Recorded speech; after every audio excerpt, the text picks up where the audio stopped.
Good morning and welcome to One with Him, where I am one with the Creator and one with myself. All right, if you have merged from the old channel to this one, thank you for joining. If you're just clicking on because this came up in your feed, thank you for stopping by. Today, I want to just move forward. We are starting from scratch. If you were with me on the old channel, you know that we started reading some literature that helped us understand about about the New Testament, and then we started getting into some information about the Old Testament, and that just made me want to say on the other channel and just stop because my other channel I had made the journey to understanding who we as melanated people, who we were as far as what the Bible was describing, that we were the people of the book, and started adjusting my lifestyle according to that. And then as we were learning other things about the New Testament, we were come out of the church, stopped calling on Jesus, started calling on Yeshua, then Yahushua, then Yahuwah, and Yahusha, and Yahuwah, and then finally understanding that there was no Messiah, there is no Messiah, it's just the Most High and Him alone, and then calling on obedience to Yah, which was the name of the other channel, and just focusing our attention on the Creator by that name, understanding the things that come out of the New Testament.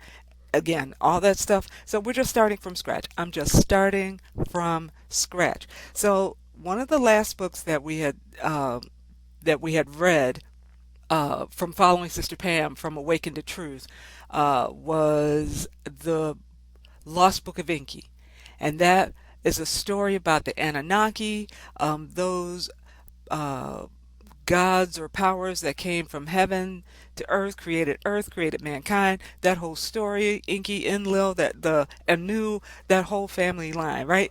And so we found that the Genesis story that we read in the Bible was really based on this information from the Sumerian text, which is much older than what we found in the Bible. Okay, and so the author of that book is called Zechariah Sitchin. He has since passed on, no longer with us, but he left a wealth of information in his writings.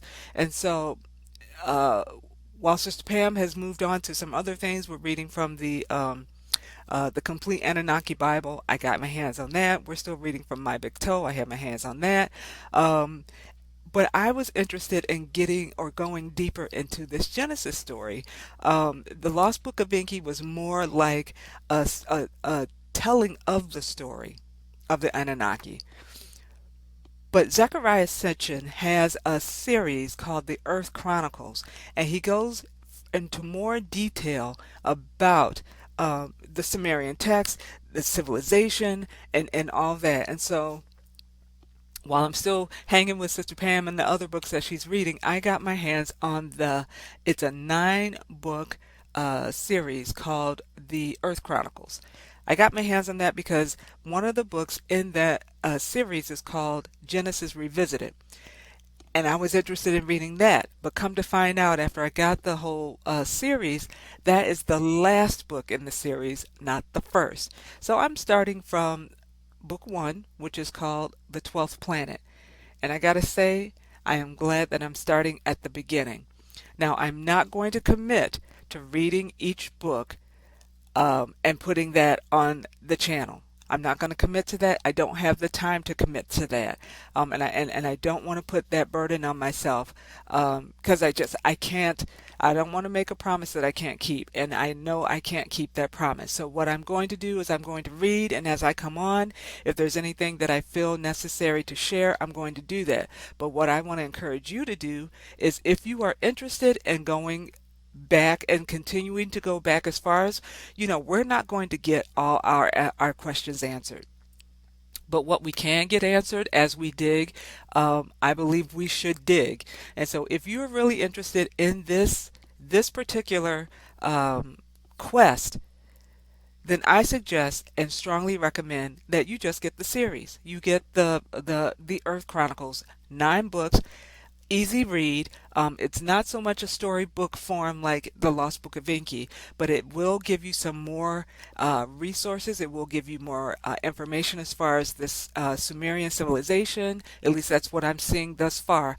Just starting the series, so this is only what I can give you thus far. But what I do want to do today is I want to read the prologue of book one, which is called The 12th Planet, because I think, at least for me, it confirmed my decision in investing in this.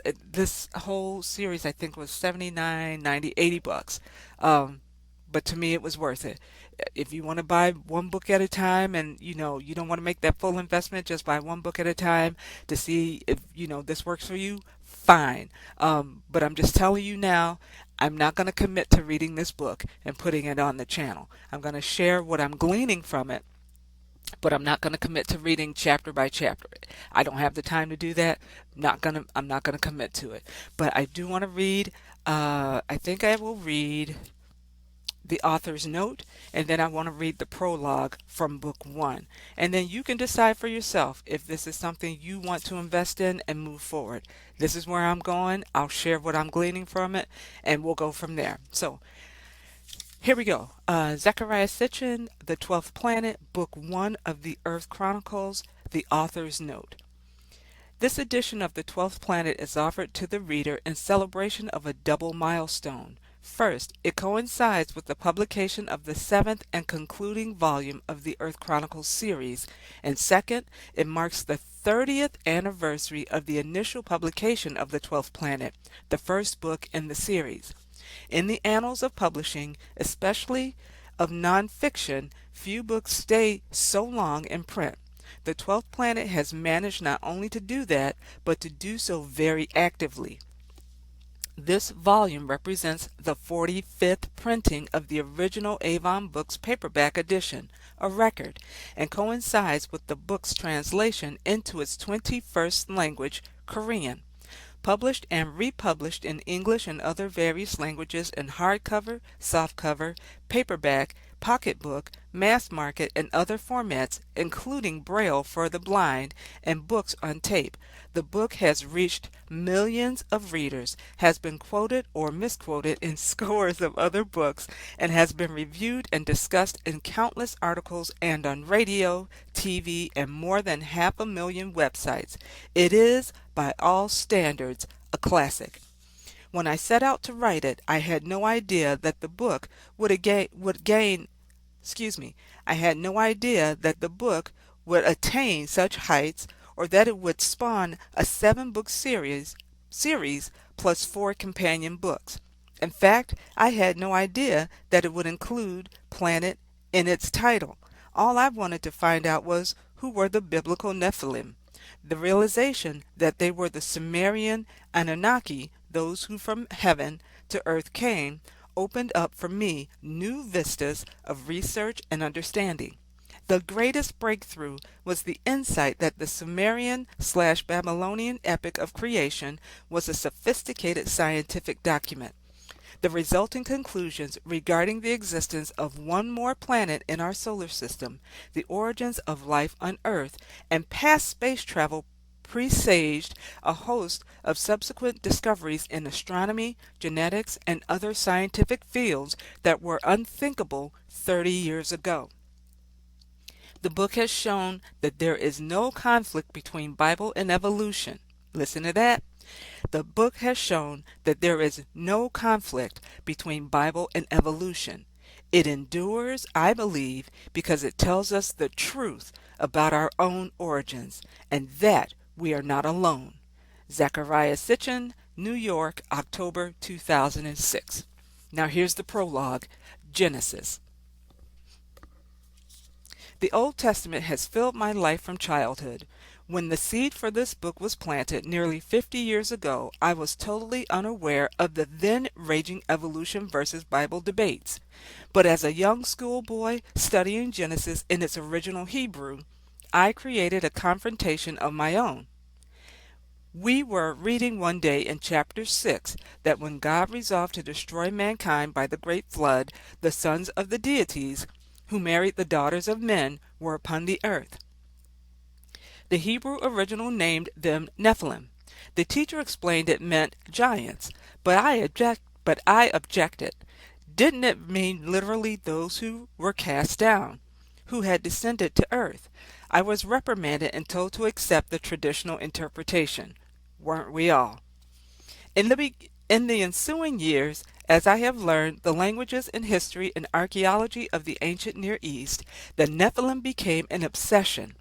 Archaeological finds and the deciphering of Sumerian, Babylonian, Assyrian, Hittite, Canaanite, and other ancient texts and epic tales increasingly confirm the accuracy of the biblical references to the kingdoms, cities, rulers, places, temples, trade routes, artifacts, tools, and customs of antiquity.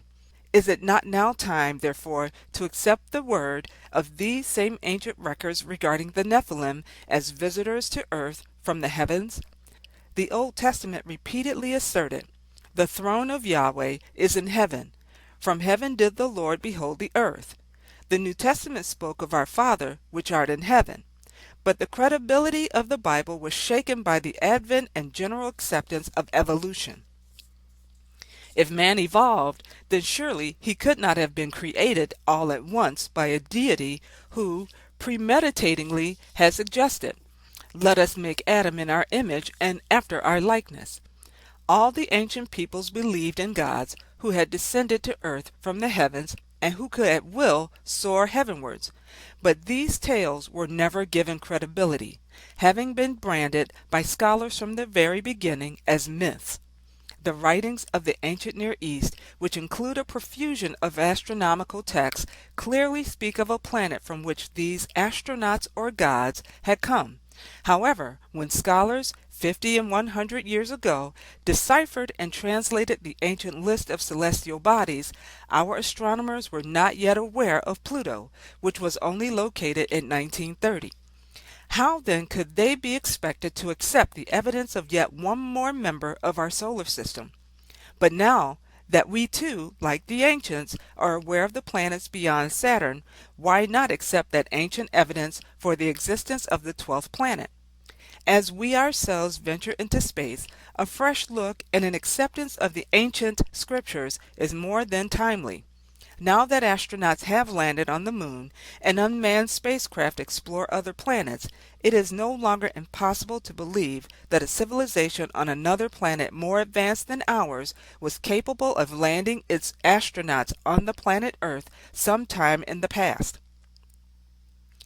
Indeed, a number of popular writers have speculated that ancient artifacts such as the pyramids and giant stone sculptures must have been fashioned by advanced visitors from another planet, for surely primitive man could not have possessed by himself the required technology. How was it, for another example, that the civilization of Sumer seemed to flower so suddenly nearly 6,000 years ago without a precursor? But since these writers usually fail to show when, how, and above all, from where such ancient astronauts did come, their intriguing questions remain unanswered speculations. It has taken 30 years of research, of going back to the ancient sources, of accepting them literally, to recreate in my own mind a continuous and plausible scenario of prehistoric events. The 12th planet, therefore, seeks to provide the reader with a narrative giving answers to the specific questions of when, how, why, and where from. The evidence I adduce consists primarily of the ancient texts and pictures themselves. In the 12th planet, I have sought to decipher a sophisticated cosmogony which explains, perhaps as well as modern scientific theories, how the solar system could have been formed, an invading planet caught into solar orbit, and Earth and other planets of the solar system brought into being. The evidence I offer includes celestial maps dealing with spaceflight to Earth from that planet, the 12th. Then, in sequence, follow the dramatic establishment of the first settlements on Earth by the Nephilim. Their leaders were named, their relationships, loves, jealousies, achievements, and struggles described, the nature of their immortality explained. Above all, the 12th planet aims to trace the momentous events that led to the creation of man, and the advanced methods by which this was accomplished. It then suggests the tangled relationship between man and his lords, and throws fresh light on the meaning of the events in the Garden of Eden, of the Tower of Babel, of the Great Flood. Finally, man, endowed by his makers biologically and materially, ends up crowding his gods off the earth. This book suggests that we are not alone in our solar system, yet it may enhance rather than diminish the faith of a universal Almighty. For if the Nephilim created man on earth, they may have only been fulfilling a vaster master plan. Z. Sitchin, New York, February 1977. So there you have it, people. That's where we're going. We're going back to the beginning. Whew, and I am excited. I'll do my best to take you along. So just wait for the updates, because they will be coming. Thank you for hanging out for these couple of minutes. You guys have a great weekend, a great week ahead, and I'll talk to you soon. Peace and blessings to you all.